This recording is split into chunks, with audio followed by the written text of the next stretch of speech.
Mike here? Am I going to be in your way? You can tell me yes, and I'll get out of your way. I have no idea. Nobody's even manning it.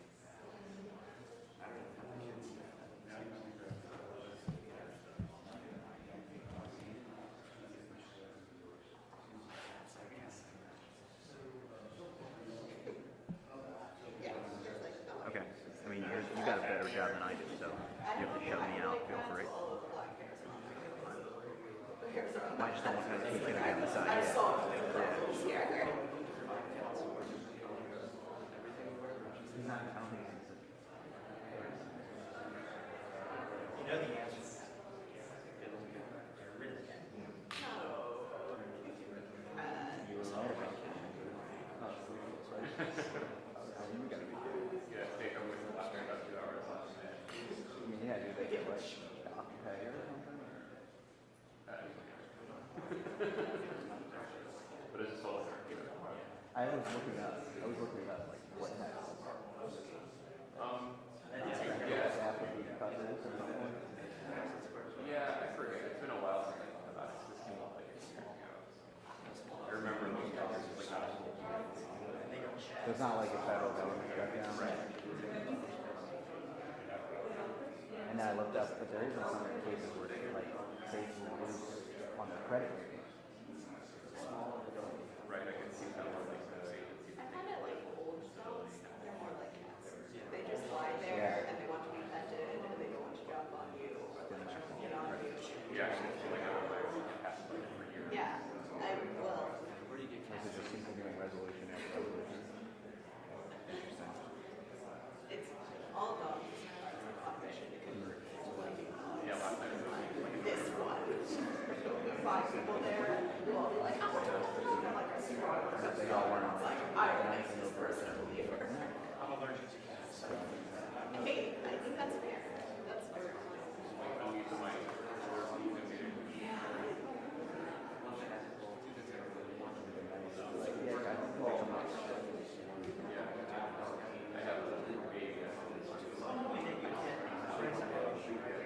Yeah. I was ready to, but I kept it ringing on my phone.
What is he, 74?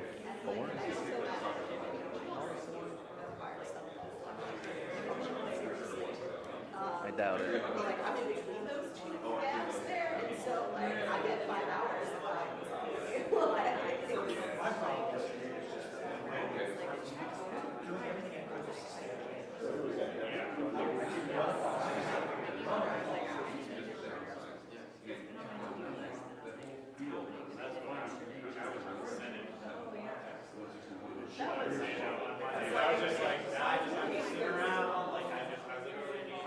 one kicker and stuff. That's it.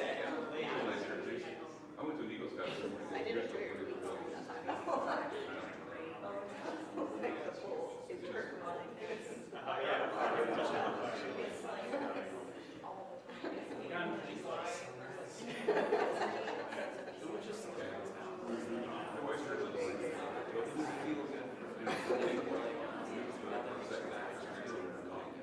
We had very similar church. then I'll get arrested.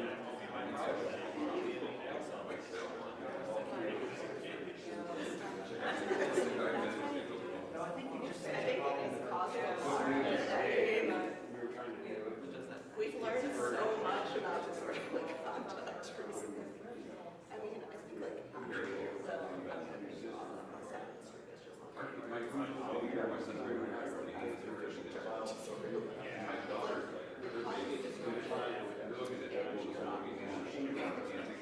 yeah, I think that's 95%. It's a pretty good school. I think Chapter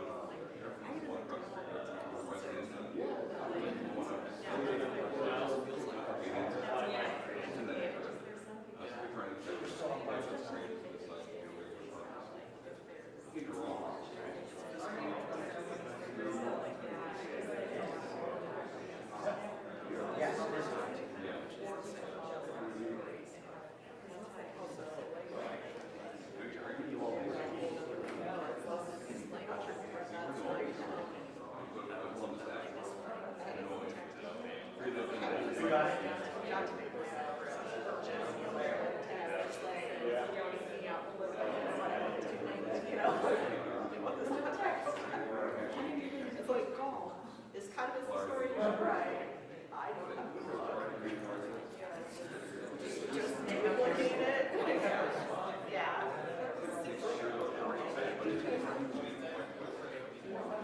Yeah. I just, I'm like, look at this.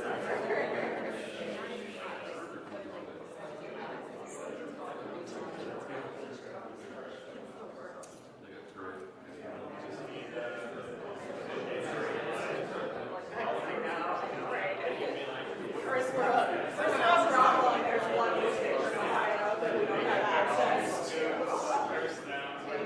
We have to chase. So inconvenient.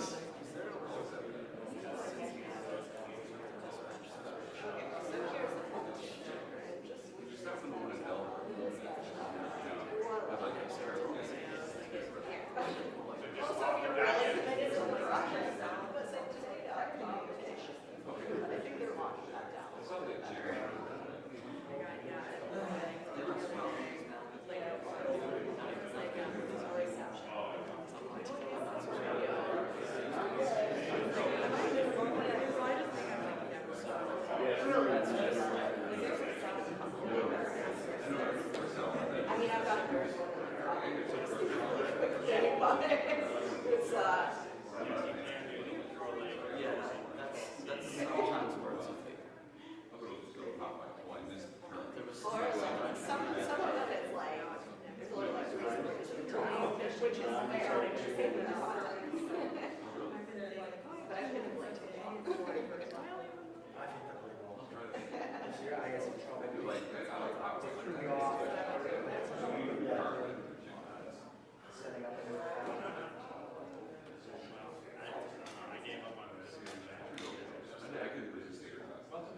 Last night,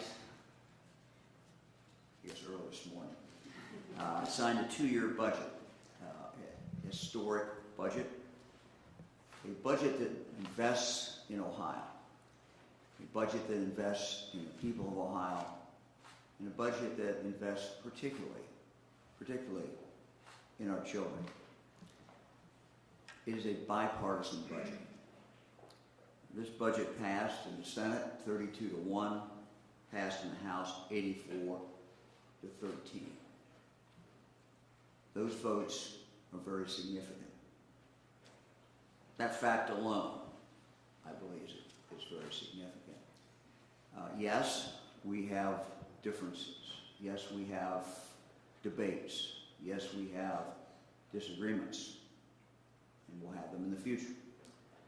But at what time in American history and the history of this state have we not had that?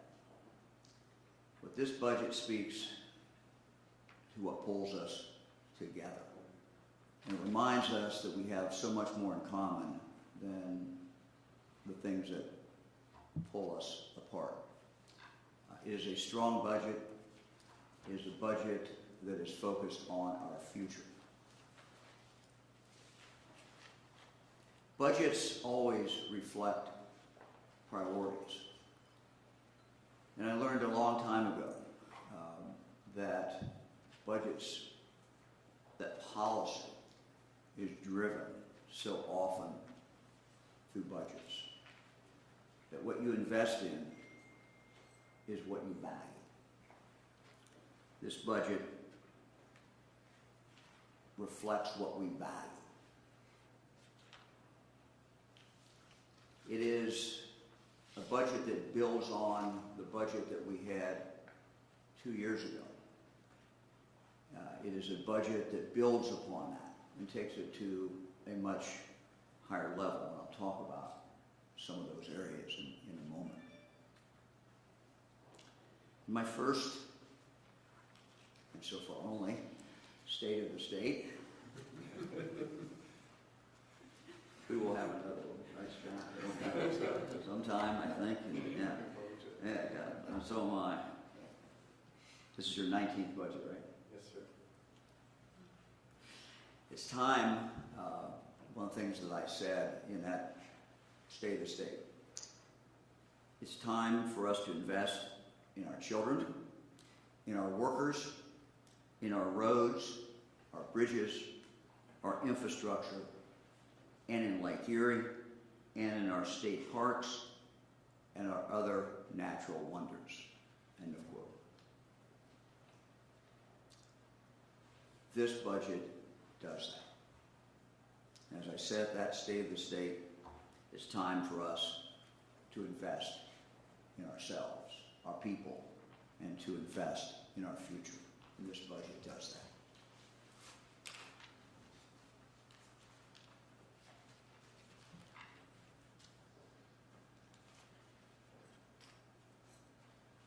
And to think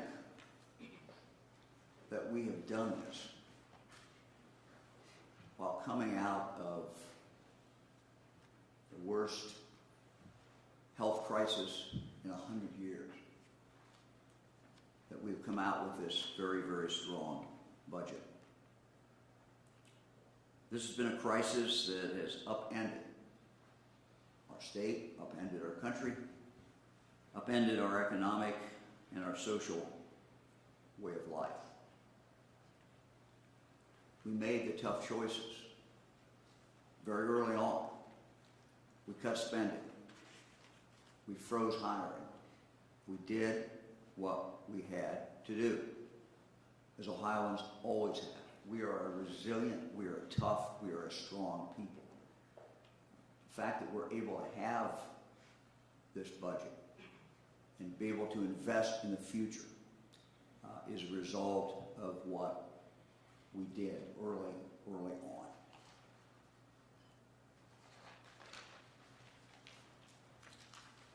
I want to thank the legislature for their work on this budget. We share a common vision for the future of this state. I'm very, very proud of this budget. I'd like to express my specific thanks, of course, to Speaker Cupp, President Huffman, as well as all the members of the conference committee. And I also want to thank their staffs who work so very, very hard.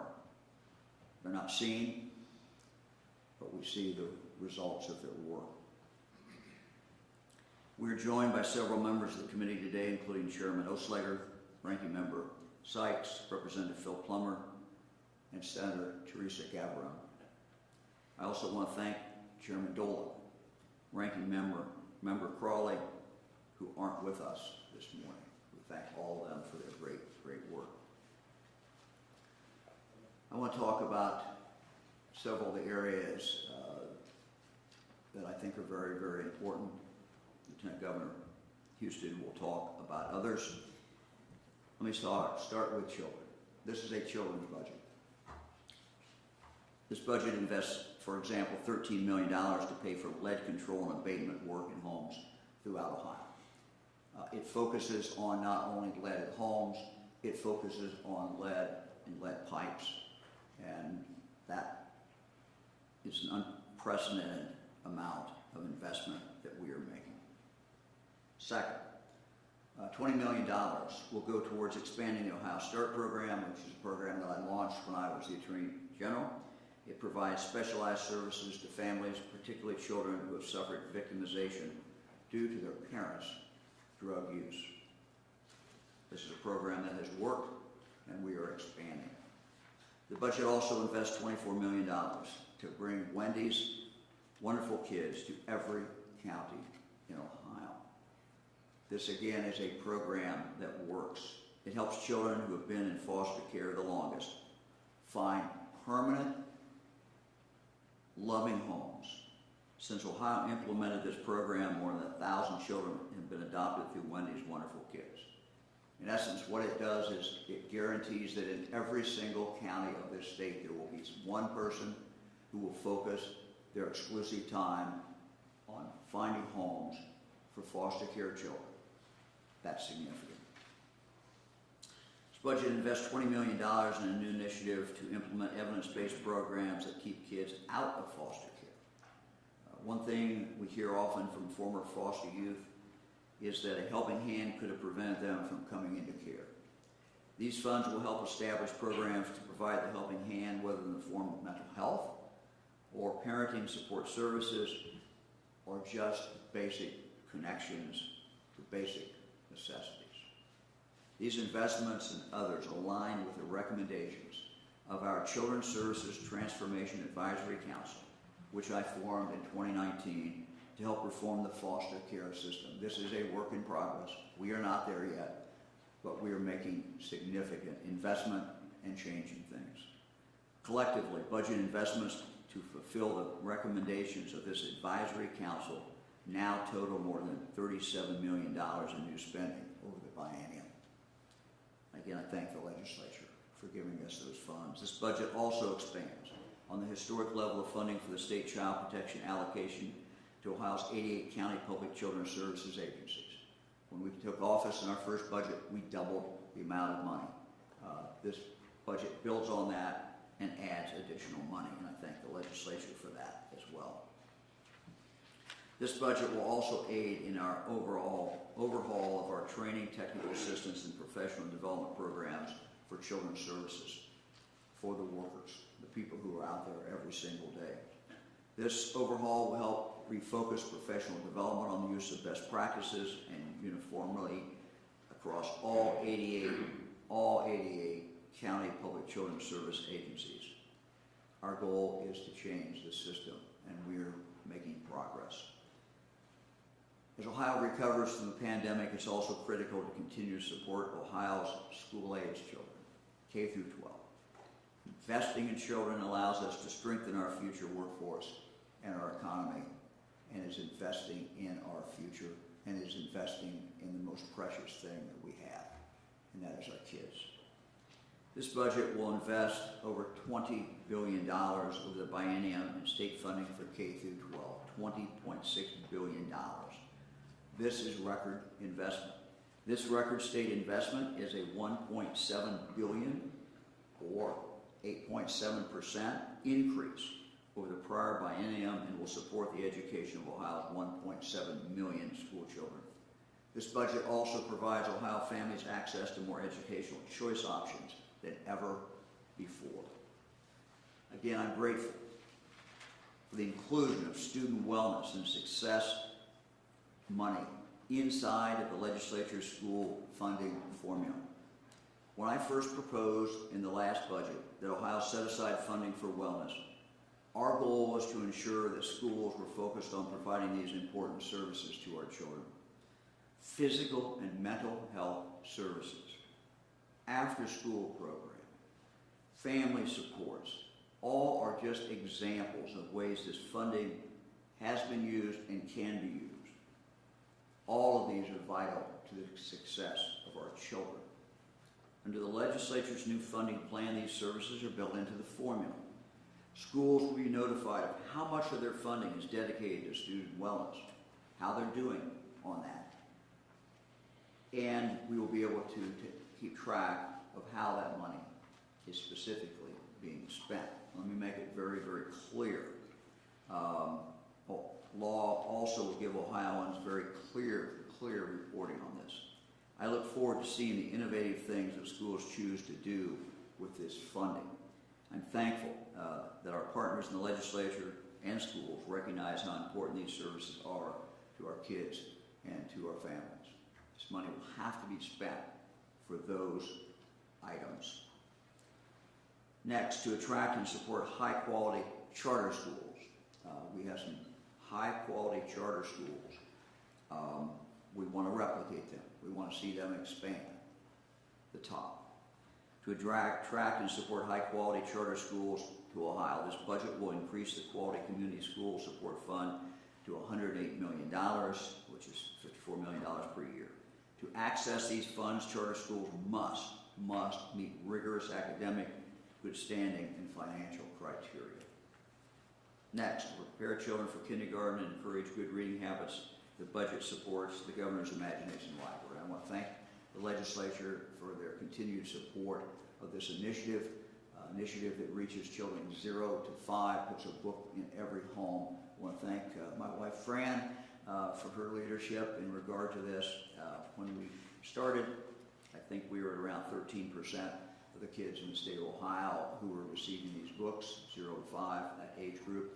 About 13%. We're today at about 40%. And so we're making progress. I want to thank the members of the legislature who are not only putting money into this program, but who are working to get more people signed up back, more kids signed up back in their districts. The budget also provides key support for our college students, providing $53 million for Choose Ohio First, for at least 2,000 new scholarships to help students become skilled in high-demand areas and prioritizes awards for underrepresented populations who are enrolled in the study of science, technology, engineering, and mathematics. The budget also provides $219 million for the Ohio College Opportunity Grant to provide increased support for need-based aid at Ohio's four-year colleges and universities. For our public schools, we are taking this in the second year. That means $2,500 for these students. And in private schools, if they're going to a private school, it's $4,000. So we're proud and very happy to make those investments in our young people. Let me turn to our communities. Our communities are the best place to work, play, raise a family. Our cities, our counties, small towns, townships, our villages have been extraordinarily challenged this past year. In addition to the broadband community infrastructure projects that Lieutenant Governor Houston will discuss, the budget includes several public safety investments for communities throughout Ohio. It's important. It is important that we invest in law enforcement in the state of Ohio, because it's only when we have peaceful neighborhoods, safe communities, that this state can grow and this state can flourish. We continue to hear from law enforcement officers that it's a small number of violent criminals in each community who are responsible for the vast majority of most of the violent crime. This budget recognizes that. $8 million from the operating budget will go towards a new violent crime reduction grant program to help local law enforcement agencies solve and prevent violent crimes through proven crime reduction strategies such as gunshot detection technology and the expansion of safe streets task forces.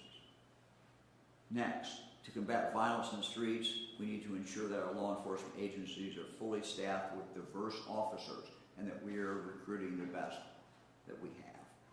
$1 million will go to support the State Office of Law Enforcement Recruitment to help local law enforcement agencies recruit, hire, and train new peace officers. An additional $13 million will go towards expanding the Ohio Narcotics Intelligence Center, which assists local law enforcement agencies in unraveling complex drug trafficking investigations through the use and analysis of cell phones and other electronics. The center was started 2 years ago in the previous budget. It's done amazing work. The center will open new offices with this budget in Cincinnati and Toledo, and will expand its mission to investigate firearms trafficking connected drug crimes. Next, $5.4 million will go towards our school safety center's work to keep kids safe at school. Further, the budget also includes $10 million in grants for local law enforcement agencies to purchase body cameras to help encourage transparency and accountability. Finally, let me turn to natural resources and the environment. Ohio is a place of abundant natural beauty and plentiful resources. It is an amazing and beautiful state. As good stewards of the land, we must preserve and expand our state parks, protect wildlife, restore our wetlands, ensure safe, clean water for the enjoyment and well-being of generations to come. This budget, again, thanks to the legislature, provides $132 million in new funding for H2 Ohio, which will continue creating and restoring wetlands, protect public health by improving water infrastructure, and reduce lead exposure, and engaging agriculture producers in nutrient, water, and erosion management, the best practices, to reduce runoff and prevent algae bloom in our Great Lake area. $28 million will go towards the purchase of additional land, the final segment, additional land for the beautiful Appalachian Hills Wildlife Area. This is a jewel in the state of Ohio. In the last two budgets, we have provided the money to protect it forever and to make sure it is available to anyone who wants to hike, fish, or hunt, or just go out and camp and enjoy the outdoors. We were thrilled to be able to protect a total of nearly 60,000 acres of incredible property for future generations.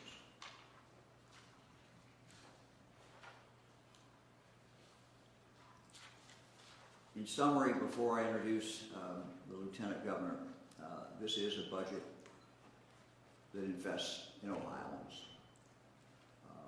It reflects our hopes and it reflects our dreams.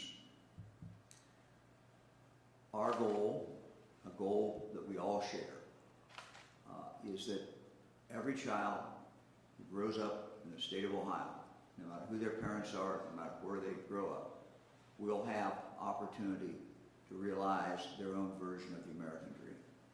This budget will not ensure that every child can do that, but it's a major, major step forward. And it reaffirms our commitment to that goal, a goal that we all share. Now let me introduce the Lieutenant Governor. Appreciate all the work that he has been doing. John.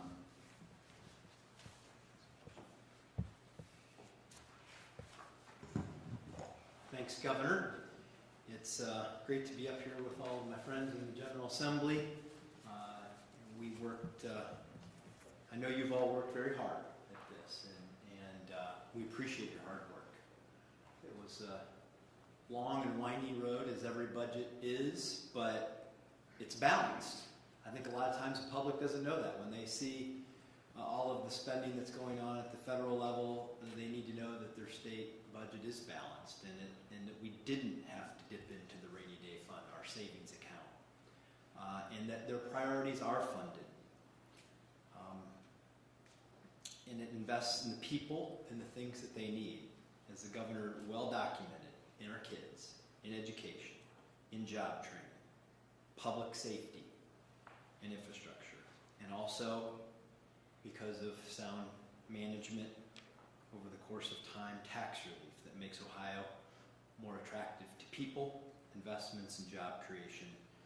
And I do also want to acknowledge and appreciate the fact that it was passed on a bipartisan basis, which means that everybody got something, they got to be heard. Let me start with broadband. We made this a key part of our administration early on. We knew from the time we spent traveling the state and talking to people, particularly in rural Ohio and some of our poor neighborhoods in our urban areas, that people didn't have access to broadband. And it is an essential element of living in modern society. You can't participate in the modern economy, education, or healthcare system without it. The pandemic highlighted that disparity. And I am very excited about the fact that the General Assembly ultimately put $250 million into this and will give us the flexibility to solve problems in rural Ohio, in urban Ohio, and to invest in new innovations that can solve problems in ways that we never imagined just a few years ago. We will focus it on access and affordability. Can I buy it? Can I afford it? Those are the principles that will be involved in expanding this to people who don't have it. Let's focus on workforce, people. Governor always talks about investing in people. Our workforce is critical to that. Right now we're creating jobs faster than we can find people to fill them. And we also know that there are many people who would like to earn more. Upskilling them is an essential part of giving them more opportunity for prosperity. One of the reasons that we can't sometimes fill the jobs that are available is because of the skills mismatch. Technology, during the pandemic, it has been, but during the pandemic was enhanced in terms of its role in the workplace. There are historic investments in job training. $58 million for tech credit. This more than doubles the funding that we put into this. When we started out, we had a goal of 10,000 people a year that we would upskill and reskill. Now we hope to grow that to 20,000 a year. Why is that important? Is because with this, with the tech credit investment and its partner program in IMAP, everyone who's prepared to make the effort in the state of Ohio can get access to job training that will allow them to earn an industry credential that will qualify them for high-paying jobs in the state. Everyone. And when we do that, there's over 100,000 jobs that pay more than $50,000 a year right now on OhioMeansJobs.com. When we do that, we prepare. We give opportunity to everyone in the state to earn a skill that will lead to a good paying job. That's an opportunity budget. That's an opportunity for everyone. It's good for our employers because they have the talent they need. It's great for the people of the state because they will have the skills, access to the skills they need to compete, win, have more job security and higher pay. I also am grateful to the General Assembly for including the money we asked for K-12 schools to help more high school students earn industry-recognized credentials so they are career-ready upon graduation from high school. So that when they leave as an 18-year-old, that they will have had an opportunity to earn an industry-recognized credential that will prepare them for a career right out of high school. In many cases, college credits come with them, but we hope to hit a record with this and having over 70,000 high school students leave each year with an industry-recognized credential that will prepare them for that career. This is all part of improving the economy and the quality of life of everyone in our state.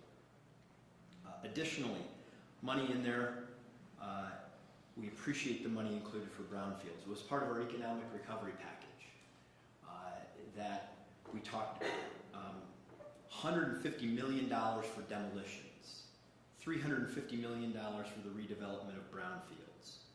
I know we have a former mayor here, part of our administration, Lydia Mahalik. I'm a former mayor of Findlay, but I talk to mayors all the time. I talk to Mayor Franklin in Warren, Ohio, Mayor Mason in Zanesville. You talk to small communities around the state and they say, look, we have a dilapidated building, we have an environmental problem, we have a piece of property that we just don't have the money to reclaim, to demolish the building that's on it, to clean it up, and to make that site a job-ready site in our community.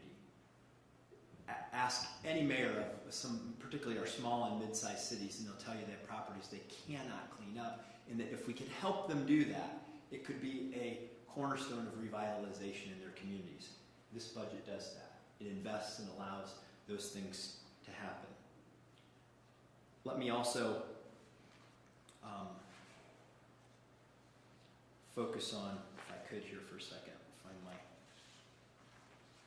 of my notes, which of course I always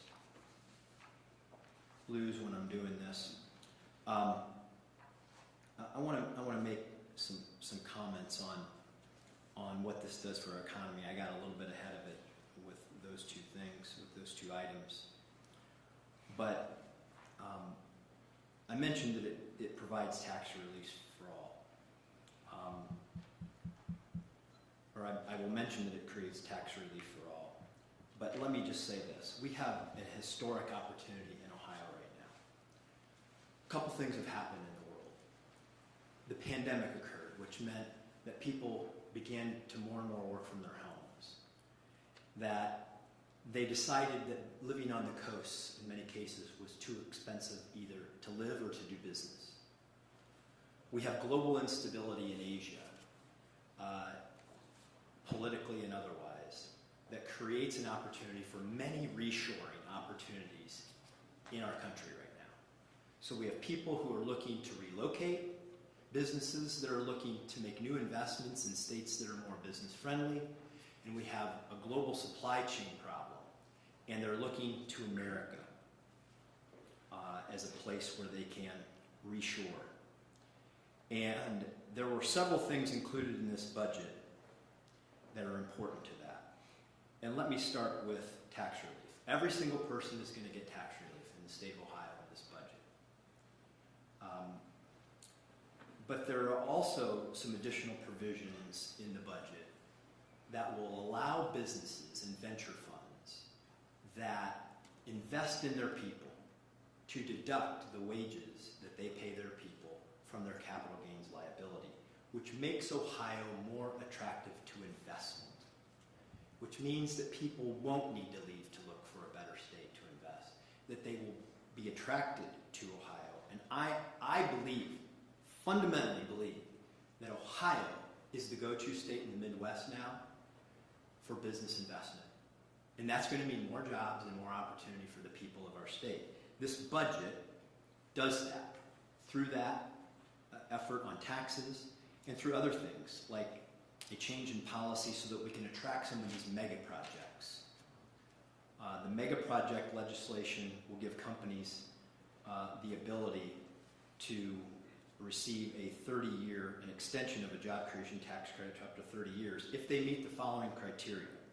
The companies will have to pay at least 3 times the federal minimum wage, which is $21.75. They will have to make $1 billion in fixed asset investment and create at least $75 million in employee payroll in the state of Ohio. We are in the game for these projects now. We were not in the past. We have the opportunity with the reshoring that's occurring, and we are going to aggressively fight for these investments and these jobs in the state of Ohio, and through the job training dollars, through the tax changes, through the mega project legislation, through the brownfield redevelopment, we're putting many, many more people and communities in the game in this competition. That's what this budget does. It is an aggressive attempt to make Ohio an economic leader, the go-to state in the Midwest. And then a couple of final points. Governor, I'll be a little redundant on this, but I want to say that I really appreciate that in this budget, instead of defunding the police, we are investing in them. We are investing in the protection of our communities, and the governor outlined this. Recruiting police officers, supporting their body cams, reducing violent crime, focusing on safety in our schools. These things are important. These are things that people talk to us about every day in what they experience in their daily lives. And the General Assembly collectively on a bipartisan basis stepped up and supported those programs. Also, on a final note, the Ed Choice program and the school choice initiatives in the state of Ohio. Been a long time champion of them. I'm grateful that a program like Ed Choice that I created when I was Speaker of the House in 2005 with many of my colleagues who are standing here remains a central part of that opportunity for students to choose an educational pathway that best fits them. No one education system can serve everybody's unique needs.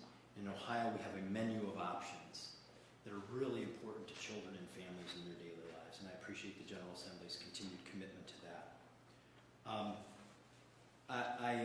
I have a different, though I will tell my legislative colleagues, I have a little different take on these budgets now that I'm in the executive branch and not in the legislative branch anymore, as we've had some fun conversations about.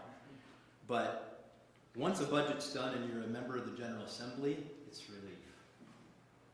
For us, it's time to go to work because we have to implement these things. We have to get the money out to our communities, to people, to develop these projects so that we can improve the quality of life for all of the people of the state of Ohio. This budget provides the framework to do that. And over the course of the next couple of years, I know that we are going to be more competitive economically, that we're going to help people, that are going to thrive, and that we are going to be the go-to state in the Midwest. And I'm excited about the opportunity this budget provides us to go out and get that work done. Thank you, Governor. Lieutenant Governor, thank you very much. Senate Pro Tem Jay Hollinger is here to speak on behalf of the Senate Majority Caucus. I want to thank him for his great work and for the caucus's work. Thank you, Governor. Good morning. It's a privilege for me to be here and represent the Ohio Senate. So on behalf of Senate President Matt Huffman, Minority Leader Kenny Yuko, Finance Chairman Matt Dolan. I'm also joined by my colleagues, Vice Chairman Teresa Gavarone and Ranking Minority Member Vernon Sykes. And Governor, it's been said that success has many fathers, and failure is an orphan.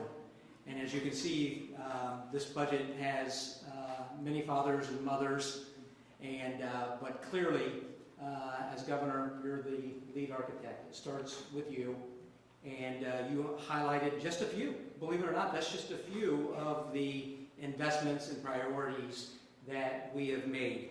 And it does a lot of things, Governor, but your work starting in the last budget for children and at-risk youth is significant, and thank you for continuing that in this budget.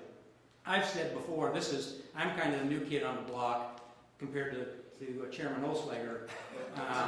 This is only my 14th budget, and so since I'm just new around here, I'll defer to my elder statesmen.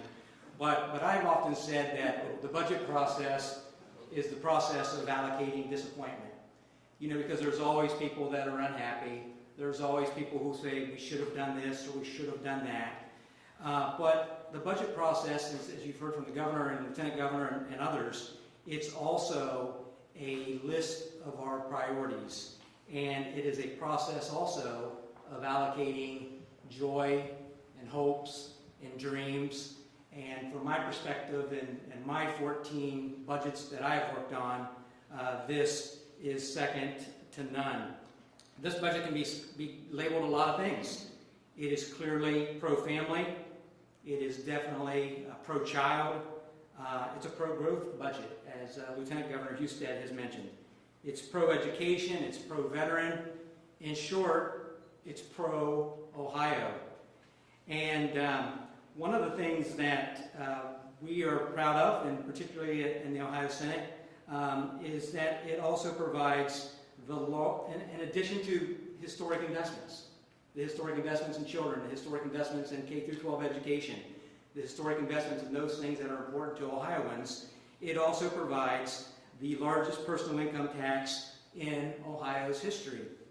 And so there's $2 billion in tax cuts, and we are building on the legacy and the work of tax reform that has been going on here in Ohio now for a couple of decades.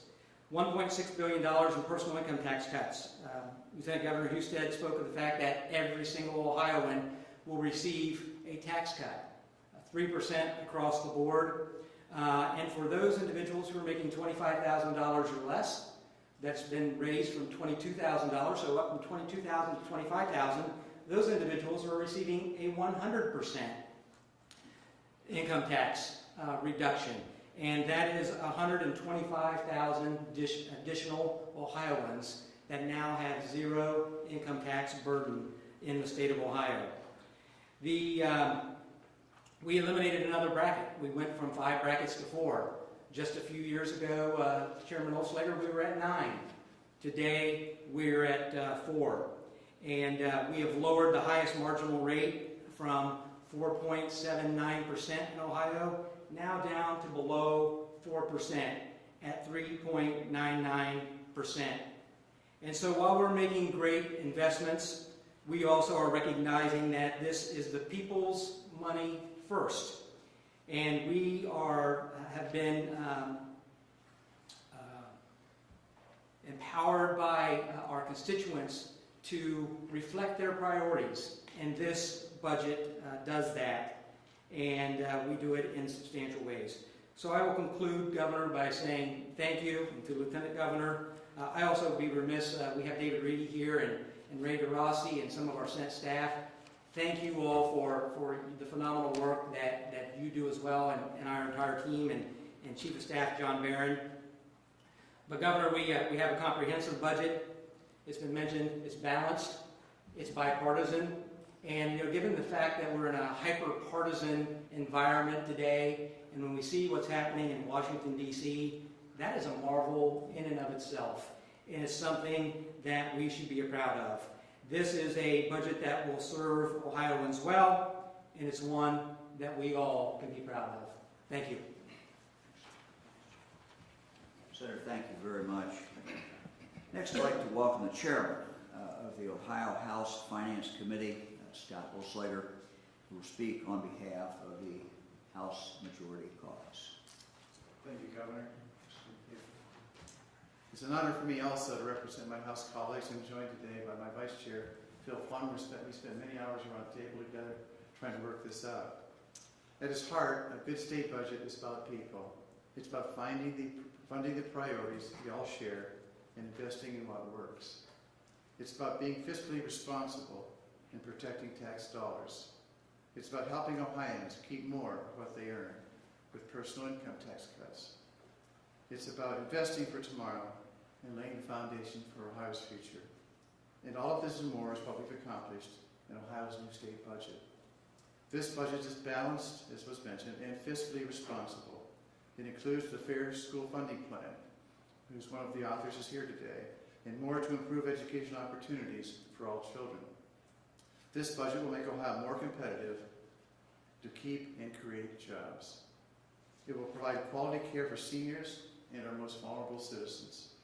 And it supports those who serve all of us, veterans, law enforcement, and first responders. It's no surprise Ohio's new state budget was overwhelmingly supported by both Democrats and Republicans. This is a budget Ohio can truly be proud of.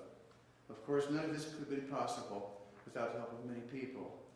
Thank you to Speaker Cupp for his leadership, and mentioned Vice Chair Plummer, other members of the House, Nolan, and Vice Chairman Gavarone. Special thank you to Governor DeWine for all his work, and my longtime friend, Lieutenant Governor John Husted. Thank you very much.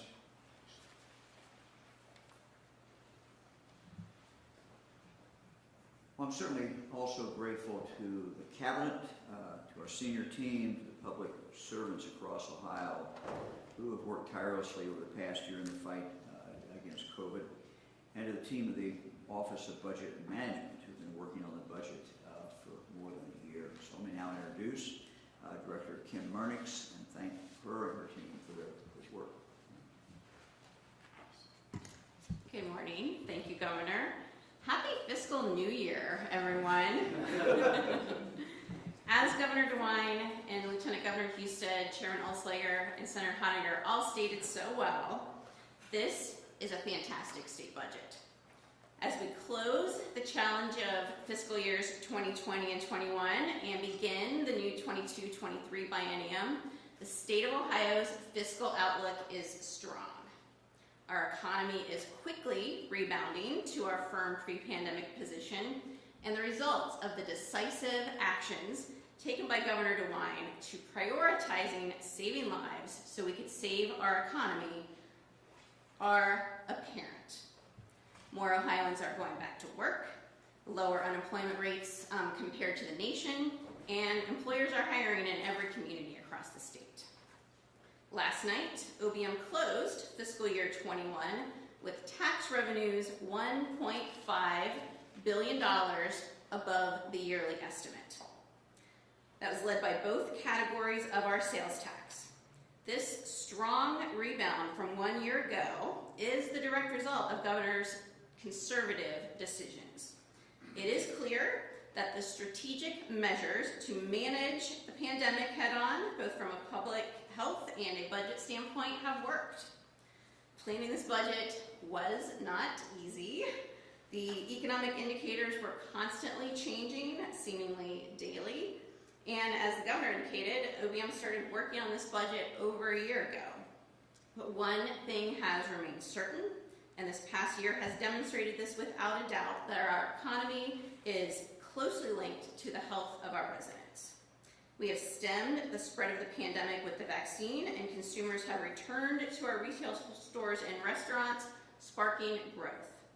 The last 2 quarters of calendar year 2020, Ohio's GDP outpaced the nation's growth, and in the first quarter of calendar year 21, our GDP expanded at an annualized rate of 6.4%. That is just a tremendous rebound from where we were just 1 year ago. This budget is also very carefully constructed to allocate one-time resources to one-time expenses that will have lasting benefits for the citizens of Ohio, including all of the initiatives and the governor's Investing in Ohio plan. And this budget appropriates recurring revenues for ongoing programs. It is a solid and structurally balanced budget. It is focused on the future of this great state and continuing the fiscally conservative practices that have sustained our strong financial position over this past year in the face of the pandemic. It's a budget that every Ohioan can be proud of. It is a budget that is focused on healthy people, on renewing our communities, and on our thriving economy. I'm excited to now turn the page to budget implementation, to getting to work with the awesome OBM team, with the members of the cabinet, my fellow cabinet members and all of their staffs, governor and lieutenant governor. Putting this budget to work starts today, and I look forward to working on this with the people of Ohio. So thank you, Governor, Lieutenant Governor, for your leadership. I am always proud to be part of your team and excited to now get to work putting this budget to work for all of Ohio. Thanks, Director. Thank you. I'd like now to invite the Director of Developmental Service Agency to just say a few words about how this budget will impact economic development in the state of Ohio. Director Lydia Mahalik. Thank you, Governor. Good morning, everyone. I want to say that we really are in a tremendous position right now as a state to make these investments. And we're able to do that because of the steadfast and aggressive leadership that we have from both Governor DeWine and Lieutenant Governor Husted. Your leadership certainly over the past year and beyond has put this state on a path to economic success. And our work at development here is going to be making sure that these investments get out to our communities to create environments that are conducive for private investment and create opportunities for communities to thrive. And we certainly are on the right track to make that happen. Because, as the Lieutenant Governor mentioned, there are mayors and local leaders from across the state that have been telling us for a very long time how much these investments could mean to them in terms of opportunity. Opportunity that they wouldn't have without the strong partnership from this administration. And we are super excited to get to put these dollars to work. Cleaning up these properties creates opportunities for future business, but also for existing businesses within this state to continue to grow and to thrive and to be strong. We have the investment in broadband that's going to create a tremendous future for the state. The new water and sewer program that we have in place, we're going to continue to be very competitive.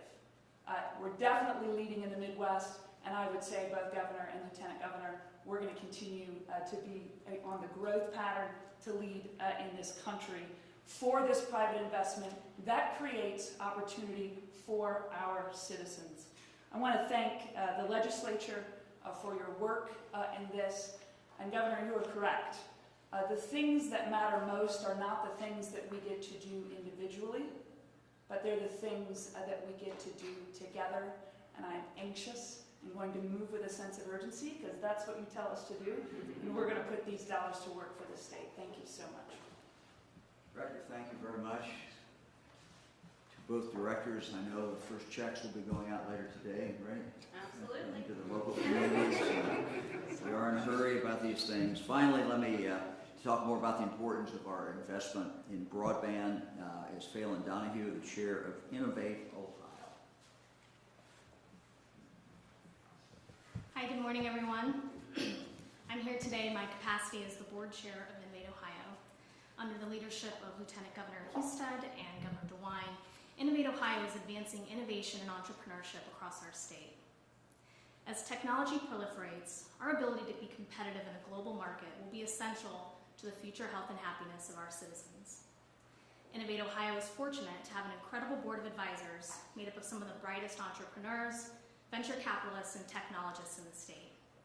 We're grateful to them in their engagement and counsel on important matters regarding technology, talent attraction, and access to capital for Ohio businesses. This is a critical time for our state.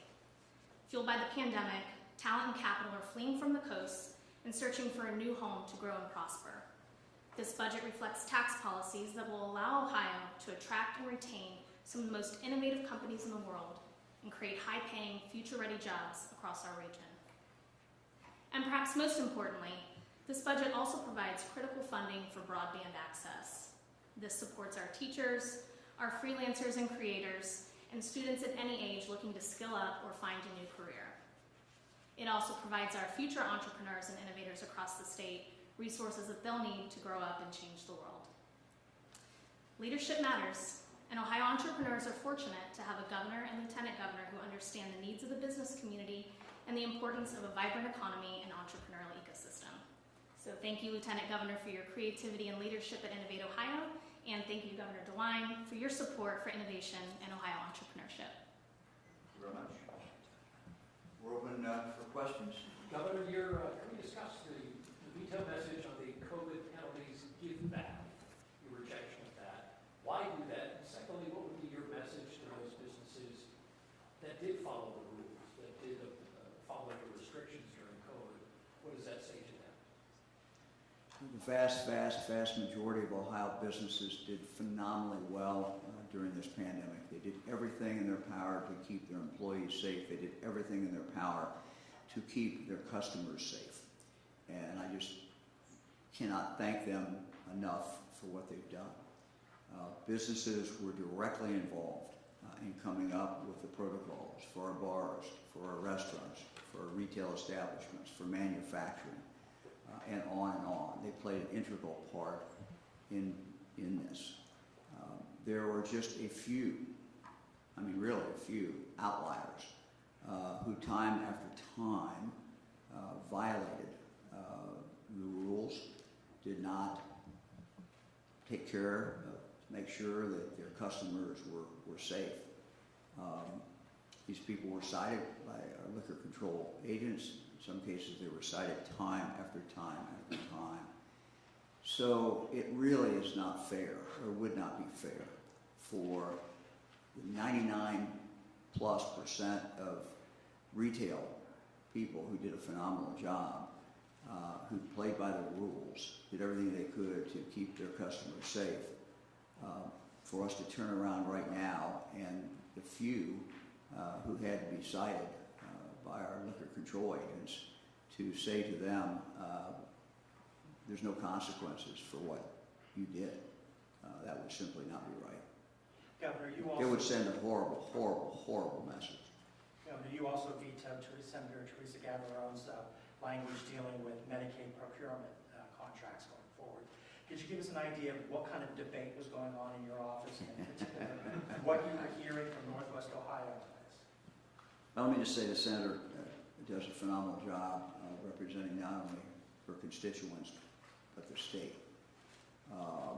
And we work with her very, very closely. And we will continue to work very closely with her in the future. When I took office, frankly before I took office, we had a vision.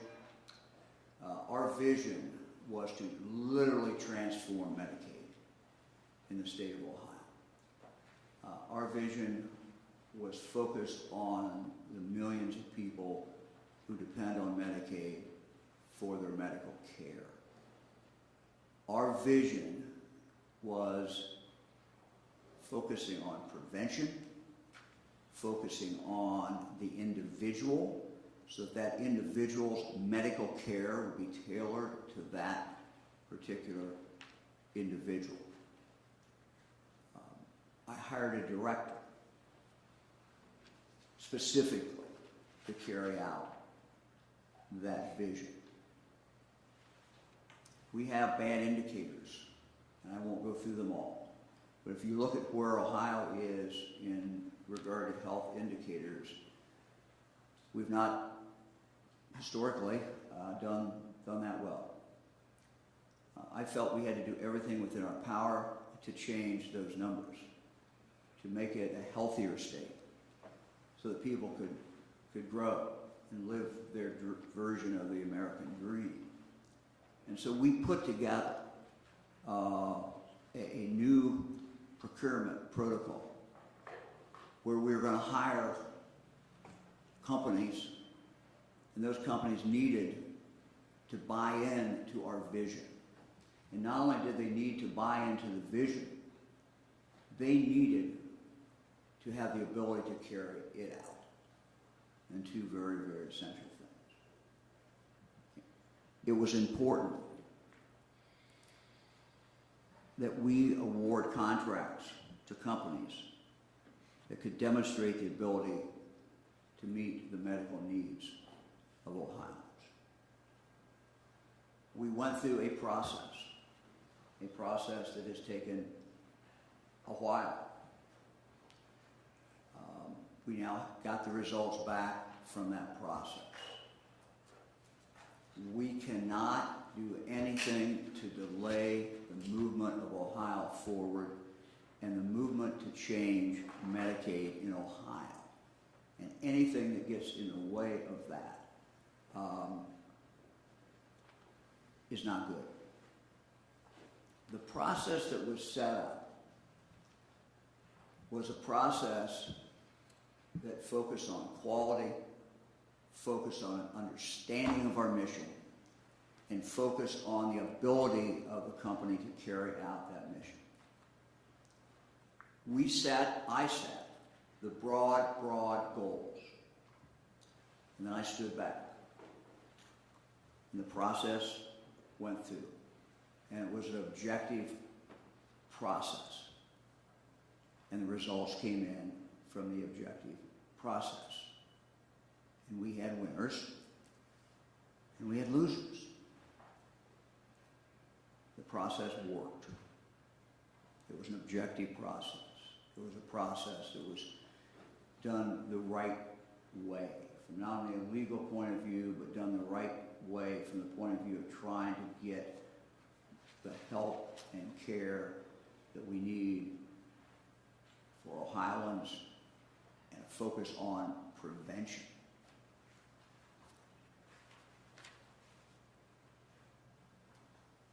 The item in the budget that I vetoed would limit the Department of Medicaid's ability to fulfill that commitment, our commitment to all Ohioans. It would limit the Department of Medicaid and this administration's ability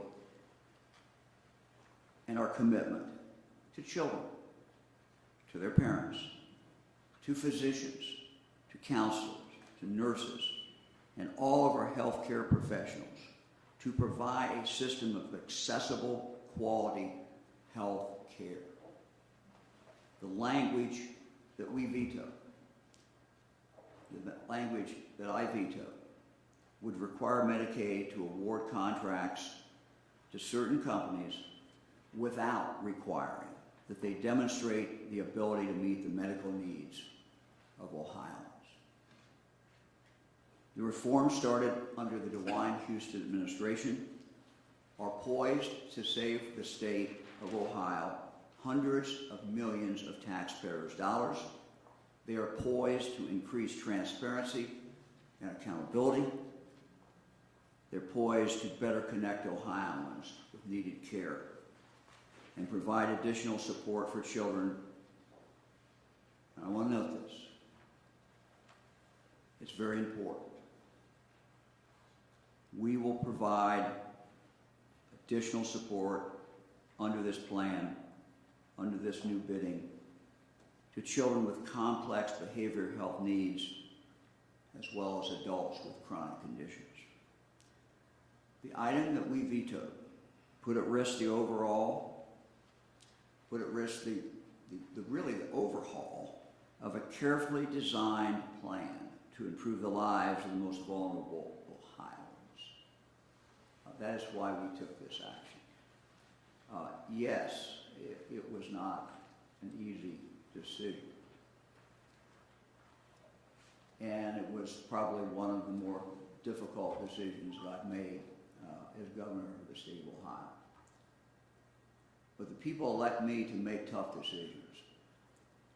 The people elect me even when there's people who are unhappy about it, to make the decisions that are in the best interest of people of the state of Ohio. I cannot tell you how disappointed I was when the results came back and a very significant company in Northwest Ohio was not on the list of winners. I understand what this company means to Toledo. I understand what it means to Northwest Ohio. But for me to allow this language to be passed would be to say that the careful procedure that we had put together could be upended by this language. And as painful as it was to make this decision, it was a decision that I felt I had to make, and it was a decision to protect lives, a decision to protect our children, a decision to protect everyone who is on Medicaid in the state of Ohio. Governor, there's a number of things that you did not veto, voting rights Yes, groups. thank you for pointing that out. Among those, you talked about people that would be unhappy. Voting rights groups called for you to stop now the ban on public-private partnerships when it comes to voter registration and education collaboration. Why did you not veto that? Just more into that decision right there. Look, there's a lot of things that we did not veto. The standard, and I'm talking in general now, I think there should be, by the executive, there should be a deference to the legislature, and to use the veto, exercise my veto power should be done carefully. And if it's a close call, I should defer to the state legislature. And throughout, and I'm not talking about this one, I'm talking in general now. And that's what I did. If you look at the number of vetoes that were issued, I think historically they're fairly low. They were certainly lower than they were 2 years ago. So, you look, we can dwell on the 1%, or the half of 1%, or whatever it is that we might disagree on, but the vast majority of things, we agree with this legislature. We have a common mission. It's a bipartisan bill. We're very, very happy with it. Governor, you did veto was on the redistricting lawsuits. What was the conversation you had with Attorney General Yost about that? Yeah, I had a conversation with the Attorney General. He put in writing his concerns, and you know, on that case, I agree with the Attorney General. Governor, the amendment that would have allowed healthcare providers to refuse care to people on moral grounds that was opposed by healthcare groups and doctors groups. Why did you choose to allow that to remain in the budget?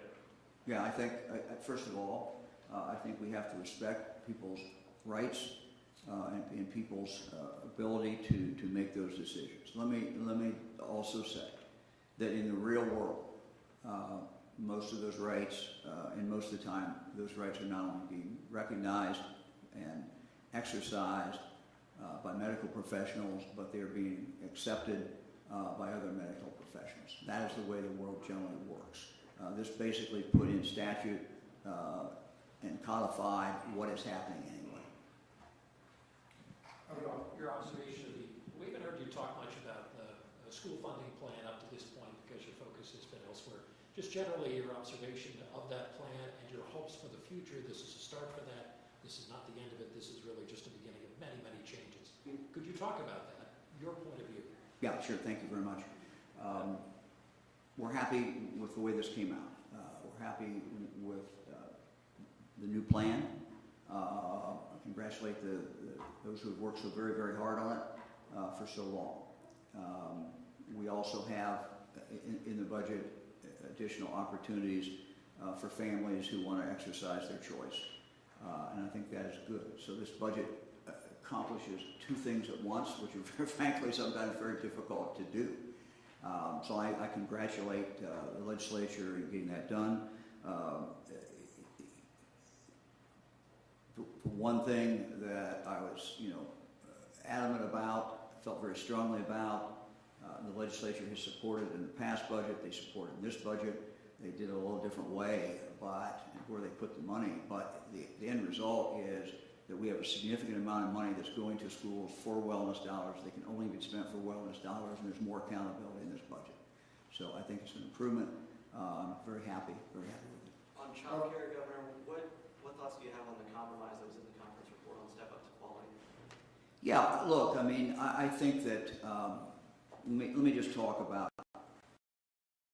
in regard to childcare. We want good quality childcare for every child in the state of Ohio, no matter what the parent's income. That's the goal. And we need to keep our eye on the ball. I think that the language that was finally approved by the legislature does that. It keeps our eye on the ball. I think improving the quality of child care in every facility in the state of Ohio, and whether that child comes from a middle-class family or lower middle class or a poor family, that's a common goal, I think, that we all share. I think what we need to continue to do, and again, I don't know anybody disagrees with this either, I think what we need to continue to do is to focus on quality and constantly be willing to constantly evaluate what measurements do in fact truly measure quality. I think that's something that we can all agree on. We're in a process of working our way through this and constantly trying to re-examine, are the things that we are measuring, do they measure what that child is receiving? So I think those are the big goals, and I think that this budget is consistent with that. But like many things, this is a work in progress. Governor, just to go back to that voting rights, the voting rights people said that this was more of about, in their opinion, voter suppression than it was to improving the system. Bill Seitz said that it had to do with... First of all, that is just absurd. That is ridiculous. Look, Ohio, I get calls all the time. People on the right, people on the left. What goes on in Ohio is we have a good system. We have a good system in Ohio. We have Democrats and Republicans who are watching each other from the precinct level up to the county level. It's a system that has worked for a long, long time. We have expansive voting in the state of Ohio. You can vote for the month previous to the election.